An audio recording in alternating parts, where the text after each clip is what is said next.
Chapter 2. By morning, the power's still out. It's not just the neighborhood, the whole town is shut down.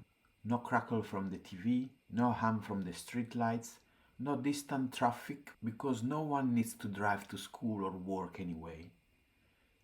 The air feels hollow and still, like time has stopped, and all that's left to do is wait for the world to start spinning again. The house is colder than last night. Whatever warmth was preserved from the past week of heating has escaped through the walls. Will keeps his head down at breakfast, reading the ingredients list on the peanut butter jar to avoid Mike's eyes. When he woke up, Mike was already gone, and they haven't said a single word to each other since. It's back to normal, good old avoiding each other, and in a way, it feels easier. Will's gotten used to it. He knows the script. "Did you all sleep okay last night? It wasn't too cold," Mrs. Wheeler asks in her usual bright voice, while everyone else looks either grumpy, hormonal, or both. "It was fine," Will says, picking at the edge of his untoasted sandwich. "You do look more rested than usual." Yeah, I slept pretty good." The words taste wrong the second they're out. Sure, it's true. It did sleep okay. No nightmares or fears, but Mike doesn't have to know that. Most importantly, Mike doesn't have to get the wrong idea and think that Will needs him or something.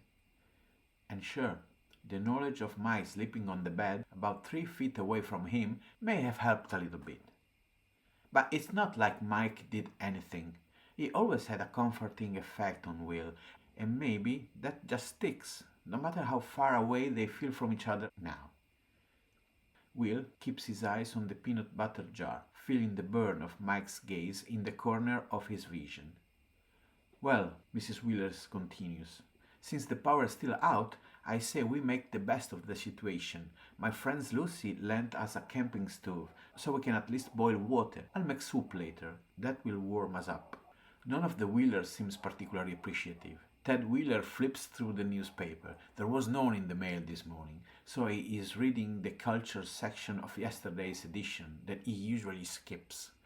Mike stares into his cereal. Holly, daydreaming as usual, gazes out the frosted window, wide-eyed and distant. "That sounds nice," Will says, just to say something. Mrs. Wheeler smiles and squeezes his hand over the table. "You boys can use hot water to wash up if you want." Then, as if it's an afterthought, "Now, Will, Mike." The sound of their names together freezes him. Across the table, Mike stays perfectly still. Mrs. Wheeler glances between them, but if she notices something, she's kind enough not to mention it. "Do you know where your siblings are?" "I'm right here," Holly says helpfully, eyes still on the window. "Oh, I know, honey. I meant your big sister and Will's brother." "I don't know," Will says. "No idea," Mike says at the same time. It's the first thing he has said all morning. The day drags slow. Will avoids the freezing basement, so he busies himself helping Mrs. Wheeler move food from the dead fridge to the porch to keep it cool. He can see his breath in the air, inside and outside the house. When they light the camping stove, he warms his hand over the blue flame. The heat from the fireplace seeps into the kitchen. Somewhere in the living room, a quiz show murmurs through the radio, filling the silence with static laughter. When Will glances toward the couch, he sees Mr. Wheeler stare at the blank TV, like he's trying to visualize the quiz show on the screen. The soup could have tasted like anything. Its steaming heat makes it easily the best thing he's had all year. "You know," Mrs. Wheeler says, when they wash dishes in freezing water, "you've helped me more this year than all my spoiled children combined." "Really?" he grins, rubbing his hands that feel raw from the water. "Well, I like to be useful." Will usually avoids the shared rooms, not just because of Mike, but also because Mr. Wheeler doesn't have to use words to remind him he merely tolerates him in his house. The eyes says it all. So he's definitely not joining him on the couch. Instead, he settles for the kitchen table and doodles in Holly's drawing book, much to her delight. "Draw Mom next," until Mrs. Wheeler ushers her off for a makeshift bath. "Oh, Will," she says, stopping in the doorway, "what you said about being useful. I'm kinda busy with Holly right now. Would you bring Mike a bowl of soup?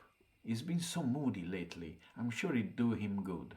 Will opens his mouth, freezing mid-crayon stroke. His mind races a million miles a minute, searching for excuses, but after helping her all day, there's no reason to refuse. Sure. He feels a bowl, the ceramic hot against his palms, and climbs the stairs slowly, careful not to spill anything. In front of Mike's door, he hesitates. He could just leave it here, but it'll go cold. Bracing himself, he knocks. There's no answer. He knocks again. Mike? Finally, there's shuffling. Mike opens the door, hood up, headphones around his neck. He looks confused to see him, which is understandable because Will can't remember the last time it knocked on his door. Well, except for last night. Hey, your mom made soup. She asked me to bring you some.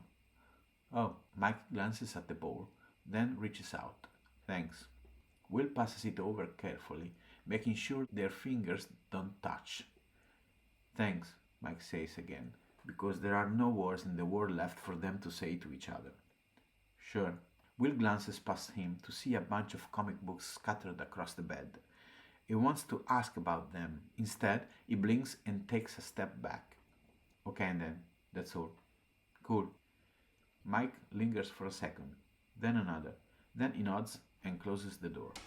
Will stands there for what feels like 5 minutes, the warmth of the bowl fading from his palms. Only when he walks down the stairs does he allow himself to let out a long breath.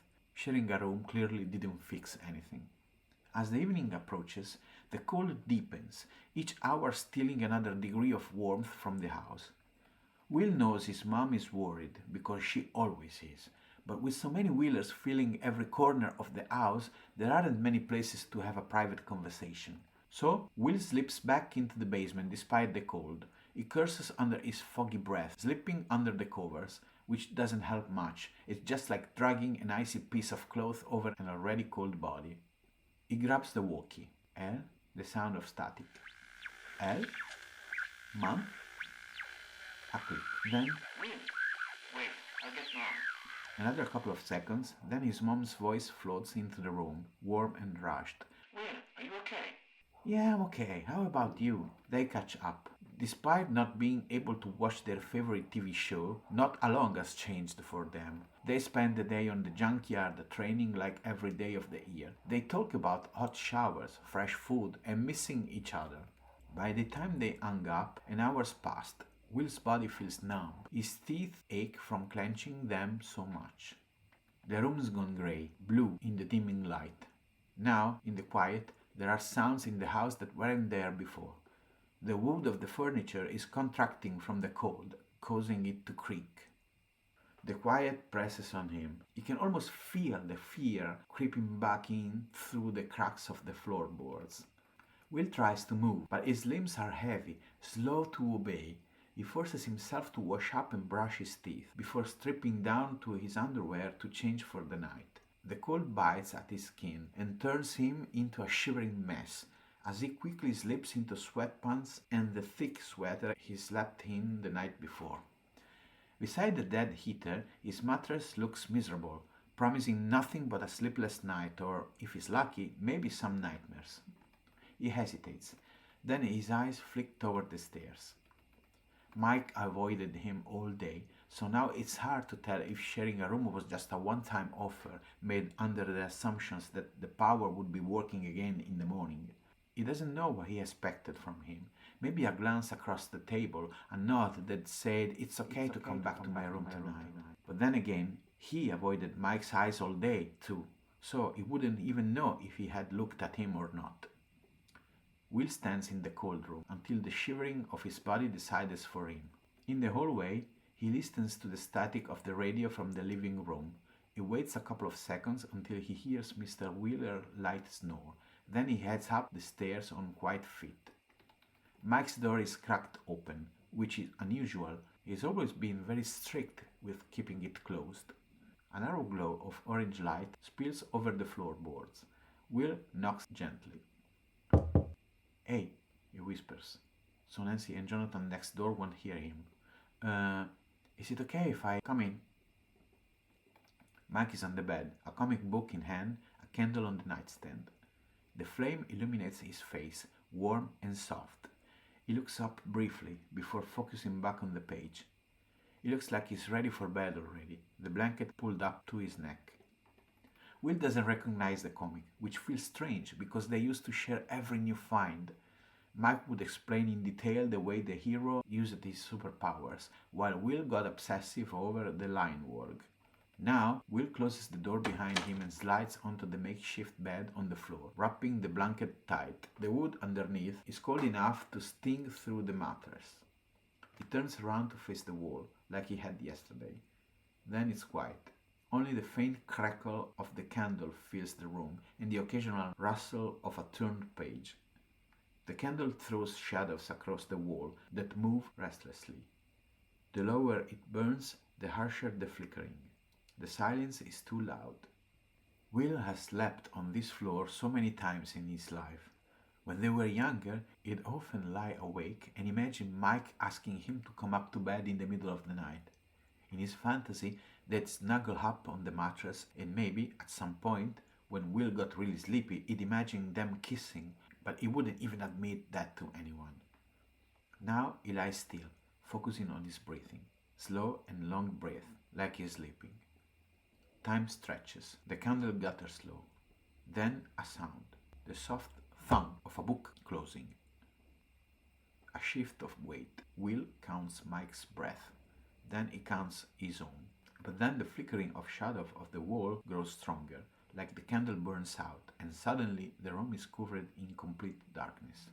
Will is wide awake, and apparently so is Mike. You hear a shuffle, a drawer opens and closes. He listens closely as Mike puts what sounds like a new candle into the candle holder, then rummages through more drawers.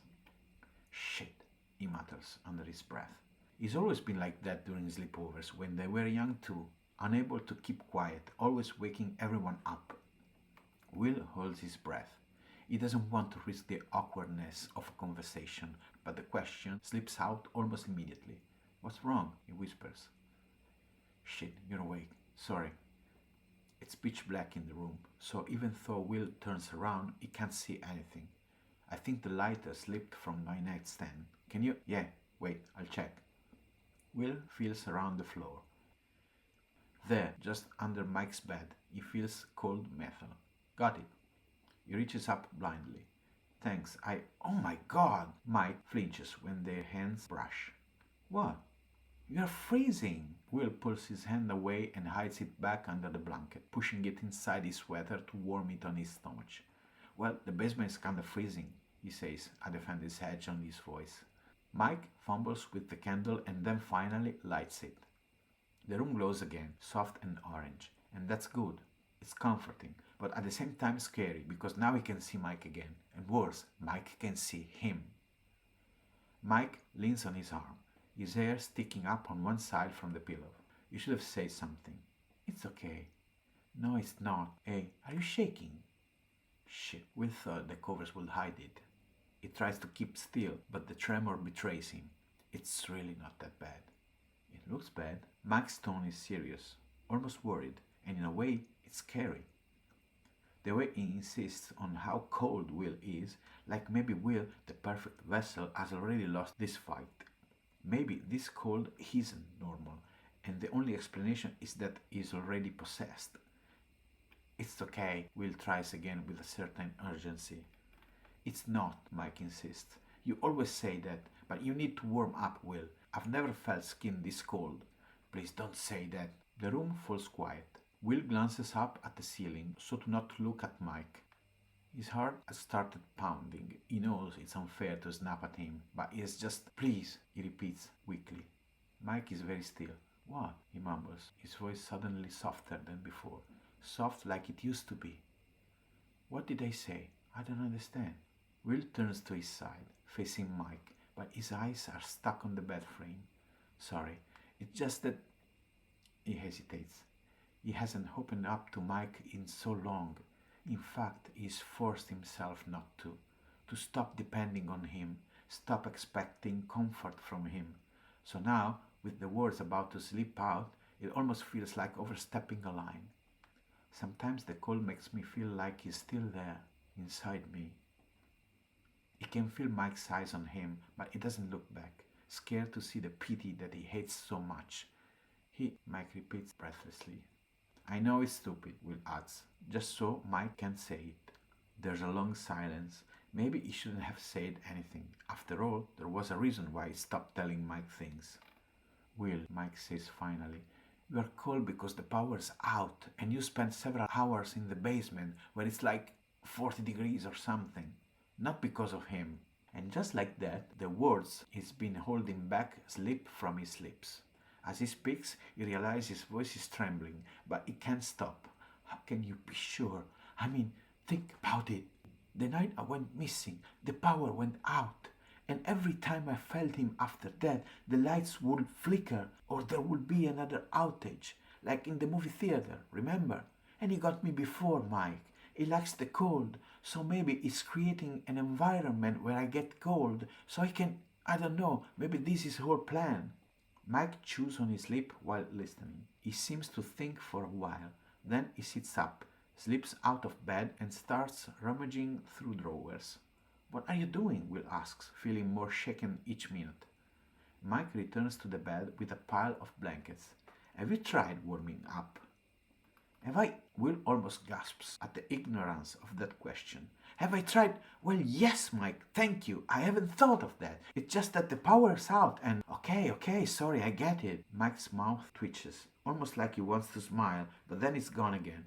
He kneels on the bed, blankets in his lap, and looks down to where Will is laying on the floor. Remember how your mom, Jonathan, and Nancy got you back when you were possessed?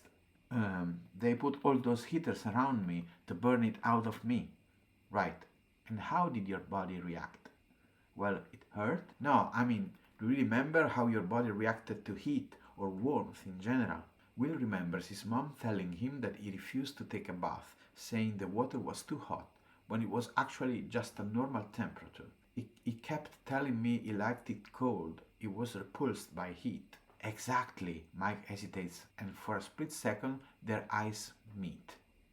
Then Mike drapes one of the blankets over Will. Will's throat tightens. There's a part of him that hates being taken care of. Something about it always felt humiliating to him, like he can't do things on his own. But there's another part, a much bigger one, that yearns for Mike to care for him like he used to. Mike puts his feet on the floor so he can properly lean over Will, adding another blanket and tucking it around his shoulder. Will watches him, breath stuck in his throat. He was never meant to be in this room with him. He's given up fixing their friendship long ago. And now he's not sure what's gotten into Mike. It's almost like this is what he's been waiting for this past year, to finally be helpful again. We're gonna warm you up, Mike says, pulling back to sit on the bed. And unless a voice in your head tells you to stay cold, we can be sure you're not possessed, okay? It makes a lot of sense when he says it. Will stares at Mike, astonished by the concept of him being there for him like he used to. Mike was always caring, until he wasn't anymore. Or did Will just stop asking for help? Suddenly, he can't remember who was distant first. Was Mike really just gone one day, or was Will pushing him away too? Mike hesitates, fidgeting. Only now Will notices the object Mike is holding in his hand. When Will's gaze drops to it, Mike's posture stiffens. I remembered, he begins, and if Will didn't know better, he'd say Mike looks embarrassed. This is what your mom did when you got possessed, right? Checked your temperature? He finally reveals the thermometer in his hand, slowly handing it to Will. Will takes it from Mike's hand. The tips of their fingers brush, and Will pretends not to have noticed. It's new. It's unused. I haven't... Mom bought each of us one the last time Ollie had a fever. Will hesitates, but then Mike's looking at him all expectantly, and this is the longest conversation they've had all year, so Will opens his mouth to place the thermometer under his tongue. He stares at the ceiling, aware that Mike is watching him. They wait in silence. When finally the beep sounds, he checks the digits and lets out a breath he didn't know he was holding. What does it say? 99. That's good. See? Not possessed. I guess not. Are you feeling better? With the way Mike is looking at him, all earnestly, expectingly, like the measurement of his temperature has just fixed all of Will's problems, Will almost want to laugh. Yeah, he breathes. Mike lies back in his bed. The silence that follows feels fragile, like just one wrong word could ruin whatever happened just now. Will feels unable to form words, and Mike seems to have just as little left to say. Will turns to face the wall, and from the rustle of blankets he can hear Mike do the same. After a long pause, Mike whispers, "You feeling any warmer?" "A little," Will murmurs. He's still cold, deep in his bones, but no longer shivering. The 3 layers of blankets are heavy, grounding, in a comforting way. He closes his eyes and matches the rhythm of his breathing to Mike's, and before he has time to worry about the cold, or nightmares, or whatever dark forces are out there, he drifts into sleep.